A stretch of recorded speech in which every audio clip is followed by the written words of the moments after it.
for professions and crafting, I think that's where we have very interesting things going on. So if we look here, we've got Dragon Isle's blacksmithing. Okay, so if we look, yep, that's just various different bits of armor. Also tools, some unlearned things. Mac OS coming in strong there. Oh yeah, this is great on Safari and Mac. You can just copy text like it's text in an image. It's a deadly little feature. OCR. Yeah. Okay. Right. So we've got the optional reagents being back. I guess this is some of our crafting stuff. So we've got resourcefulness and we've got inspiration. I imagine this is going to be maybe how much materials you need or use. Maybe this is like your craftsmanship and control. FF14. And I can certainly say whenever, you were actually in the room whenever I tried the FF14 crafting for the first time, and I had a reaction. Yeah, it was cool. Obviously, it certainly has some concerns at late game where it boils down to just solve a problem, but ultimately it's really cool. It's really cool. It makes crafting feel so much different, so much better. HQ high quality gear, high quality items, stuff like that.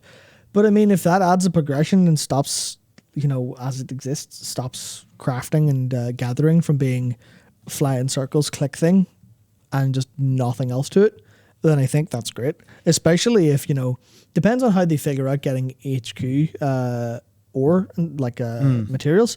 But here's the one of the first things I think is bots could be actually destroyed if you have a ton of interesting progression. That's true. To gathering. So if you go, okay, well, rank 1 materials aren't worth shit. Rank 2, okay, rank 3, worth a lot. How do you get them? A lot of progress. And if they make the progress interesting enough and not take enough time, raw time, but if you have to actually play it, then that kills here's a very basic, here's 20 druids mining this place completely, strip mining the entire world. That won't happen quite as handy.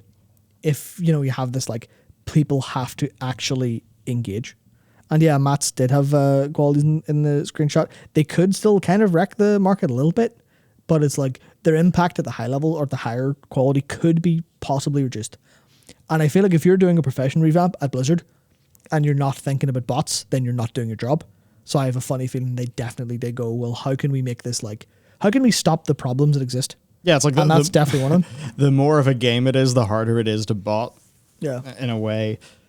So that's cool. And I guess another thing too is Blizzard's ability to create progression and rewards for players and things like that. Yeah.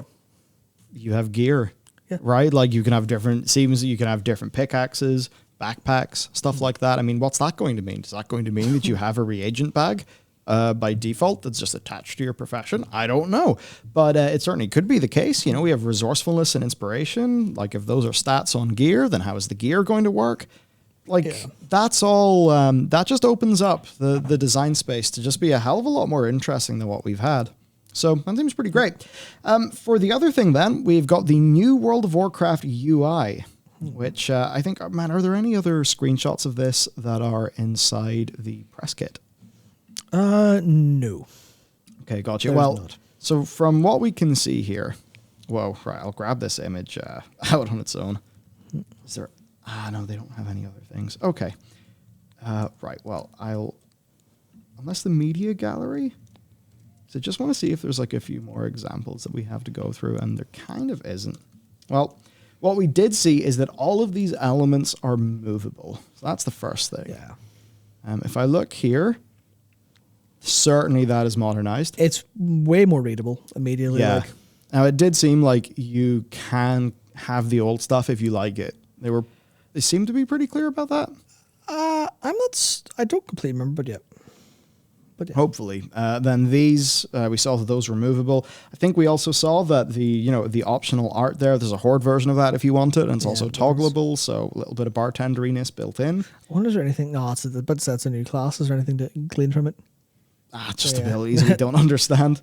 Looking over here, way more modern mini-map. Great. Yeah. And just some sort of nice icons here as well. Yeah. So, I think that's all quite good. I wonder what the bag UI looks like. Yeah. I wish that was clicked. Hang on a second. I'm literally looking at these abilities is that the sprint ability? Burning, yeah, a lot of stuff. Some new, some old. Sorry, distracting.